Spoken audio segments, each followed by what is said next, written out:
যাদের জ্ঞানটা এরকম, জানাটা এরকম যে নির্বাচিত হয়ে ক্ষমতায় গেলেই খালি দুধ মধু পাওয়া যায়, এই ধরনের শিক্ষা যদি থাকে, এই ধরনের ধারণা থাকলে তো তারা ওভাবেই বলবে। কিন্তু আমরা তো দেখছি যে অন্তর্বর্তীকালীন সরকারের উপদেষ্টারা দুধ মধুর চেয়েও আরও মনে হয় বেশি সুবিধা ভোগ করতেই অভ্যস্ত হয়ে গিয়েছে।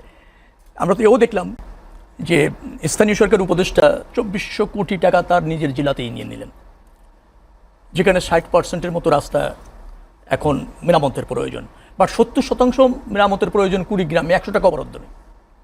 আবার নিজের উপজেলায় প্রায় 450 কোটি টাকার উপরে।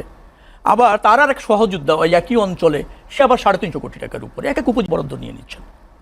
তো ক্ষমতা থাকলে দুধ মধু খাওয়া যায়, খুব ভালো, সেটা যেমন ধারণ করেন, আবার সেটা তো করছেন, প্রতিষ্ঠিতও করছেন, তারা এভাবে ভাবতে পারে।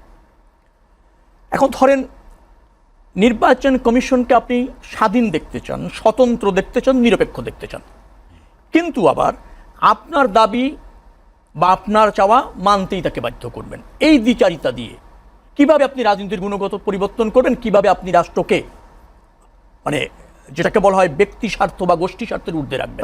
যে নতুন বন্দোবস্তের কথা বলছেন সেটা হচ্ছে না। রতন ভাই বলছিলেন, সেলিম ভাই বলছিলেন যে যখন 15ই আগস্ট শেখ মুজিবুর রহমান মারা যান, 20 আগস্টই মুস্তাক সাহেব জরুরি অবস্থা জারি করেন। 26 সেপ্টেম্বরে গিয়ে মুস্তাক সাহেব কিন্তু মার্শাল ল জারি করে দেন। কিন্তু মুস্তাক সাহেবের মার্শাল লর কিন্তু একটা ভুল ছিল, তিনি সংবিধান প্রথমে স্থগিত করেছিলেন না। কিন্তু যখন 6 নভেম্বর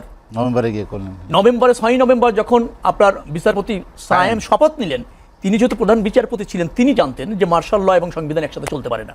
তিনি তখন আপনার পরিপূর্ণ মার্শাল ল জারি করে সংবিধান স্থগিত করে দেন। জিয়াউর রহমানকে যখন বিচারপতি সাহেব অর্ডিন্যান্স জারি করে ক্ষমতা দেন, তখনই যে বহুদলীয় গণতন্ত্র রাজনীতি উন্মুক্ত করা নির্বাচনী প্রক্রিয়ায় যাওয়ার জন্য উনি ওই আদেশ করেছিলেন। যথার্থই বলেছিলেন যে তখন সংবিধান স্থগিত ছিল, এখন সংবিধান বিদ্যমান চলমান বিধায় আমরা সংবিধানের সংস্কার নিয়ে ভাবছি। আমরা জুলাই সনদ সংবিধানে অন্তর্ভুক্ত করতে চাচ্ছি। আর 106 যে রেফারেন্স আমরা অ্যাপিলেট বিভাগে গিয়েছি, সেটা এই সংবিধানেরই 106, সেটা অন্য সংবিধানের 106 না। সেই সংবিধানের আলোকে সরকার, সেই সংবিধানের আলোকে অন্তর্বর্তীকালীন সরকার গঠন করেছে নির্বাচন কমিশন। তো তারা তো এই সংবিধান ধারণ করেই এগোবে, কিন্তু যেখানে যেখানে অসঙ্গতি আছে সেগুলি একটা সমঝোতার ভিত্তিতে কিছুটা অর্ডিন্যান্স জারি করে, কয়েকদিন আগে নির্বাচন কমিশন সংক্রান্ত 2টা অর্ডিন্যান্স জারি করেছে, পরিবর্তন করেছে, মানে ভালো নির্বাচনের জন্য কি কি করা যায় এবং নির্বাচন কমিশনকে তাদের ব্যর্থতার জন্য দায়ী করা যাবে, তাদের জবাবদিহি করতে হবে, করছে। আইন বিধিবিধান পরিবর্তন করে সংস্কারের অধিকাংশ তো বাস্তবায়ন হতে চলেছে। ইভেন আইন উপদেষ্টা নিজেই বলছে যে 70% ডিসেম্বরের মধ্যে বাস্তবায়ন হয়ে যাবে।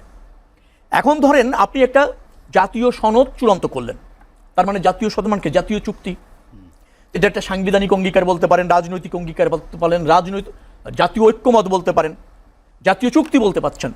তো সেটা সব রাজনৈতিক দল করবে, অন্তর্বর্তীকালীন সরকারের প্রধান থেকে শুরু করে উপদেষ্টারা করবে, জাতীয় ঐক্যমত কমিশন করবে। সেটা মান্য হবে না আগামী পার্লামেন্টে। তাহলে আমরা কোন মানসিকতা নিয়ে রাজনীতিতে আসলাম, কি পরিবর্তনটা আমরা করতে চাইলাম? তার মানে কি আমরা এখনো ফ্যাসিবাদের ওই যে চরিত্র সেটা আমাদের মধ্যে আছে, যারা আমরা জুলাই যোদ্ধা বলছি, যারা আমরা ফ্যাসিবাদ হটানোর দাবিদার বলছি, তাদের মধ্যেও আমরা ওই সংখ্যা রাখবো? তাহলে আমাদের আত্মশুদ্ধি কোথায়, আমাদের জাতির কাছে কমিটমেন্ট কোথায়? আসলে আমরা সেখানে আস্থা রাখতে চাচ্ছি না একটা কারণে, কারণ ছোট রাজনৈতিক দল অথবা কম জনপ্রিয় রাজনৈতিক দল হয়েও এই যে আগামী দিনের যে জনরায়ের ভিত্তিতে ক্ষমতার পরিবর্তন আমরা আশা করি, সেখানে অংশ হতে চাই, পার্টিসিপেট করতে চাই, ভাগ চাই। এটাই আমাদেরকে বিভাজিত করেছে। বিভক্তর স্বার্থ যদি আপনি চিন্তা করেন, কোনো বিভাজন নাই। যেমন ধরেন এই যে জুলাই সনদের উদ্দেশ্যটা কি হচ্ছে?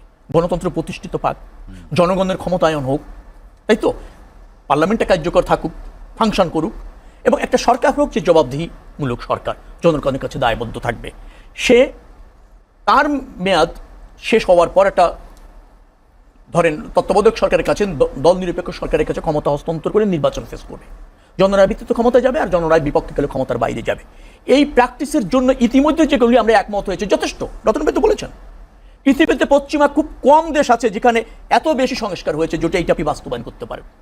এখন আপনার মতো করে একটি দুটি জায়গায় আপনার মতো করে অন্য রাজনৈতিক দল একমত হলো না, সেজন্য আপনি নির্বাচন প্রলং করতে চাইবেন, অংশ নিতে চাইবেন না, বাধাগ্রস্ত করতে চাইবেন ব্যক্তি গোষ্ঠী বা একটা দল বা কয়েকটা দলের স্বার্থে, সেটা তো ধরেন কাম্য হতে পারে না। সেটা তো জনগণের ক্ষমতায়ন অথবা জনগণের রায়ের প্রতি আস্থা রাখা হচ্ছে না।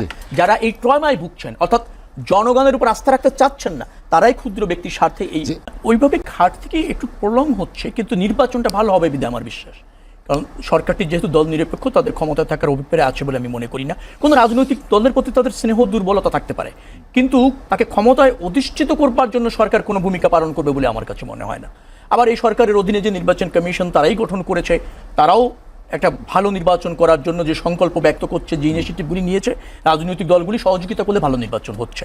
আইন শৃঙ্খলা রক্ষাকারী বাহিনী, হ্যাঁ, নতুন করে পদোন্নতি এবং দক্ষযোগ্য আইন শৃঙ্খলা রক্ষাকারী বাহিনীকে যদি আমরা ঢেলে সাজাতে পারি, সেখানে সেনাবাহিনী যেভাবে রেগুলার আইন শৃঙ্খলা রক্ষার দায়িত্ব দেওয়া হবেন জাতীয় নির্বাচনে, সে আর স্ট্রাইকিং ফোর্স থাকছে না, রেগুলার ফোর্স থাকছে। তারপর বিমান বাহিনী, নৌবাহিনী, কোস্টগার্ড, বিজিপি, আনসার, পুলিশ আছে। তো সব কিছু মিলিয়ে সরকার যে প্রস্তুতি নিচ্ছে, আর সরকার তো বলছে যারা দৃষ্টান্ত স্থাপনায় এমন একটা নির্বাচন করবে। এখন সেই নির্বাচনের পর নির্বাচিত সরকার তার দায়িত্ব পড়বে, কারণ রাষ্ট্রে কিছুটা সংকট আছে, সমন্বয় করে সবাইকে নিয়ে চলার প্রয়োজন আছে, পার্লামেন্টটাকে ফাংশন করানো, জনপ্রতিনিধি যারা হবে তাদের জনগণের প্রতি দায়িত্ব পালন করা। এ ব্যাপারে আমরা যতটুকু একমত হয়েছি এবং যে শপথ নিয়েছি, নিশ্চয়ই গুণগত পরিবর্তন রাজনীতিবিদদের করতে হবে। সেটা না করলে রাজনীতি ঝুঁকিতে পড়বে। এটা যদি রাজনৈতিক দলগুলি বোঝে এবং রাজনৈতিক দলগুলির মধ্যে যদি একটা প্রতিযোগিতাপূর্ণ সৌহার্দ্যপূর্ণ সম্পর্ক নিয়ে গণতন্ত্র চর্চায় ব্রত থাকে, নিশ্চয়ই কাঙ্ক্ষিত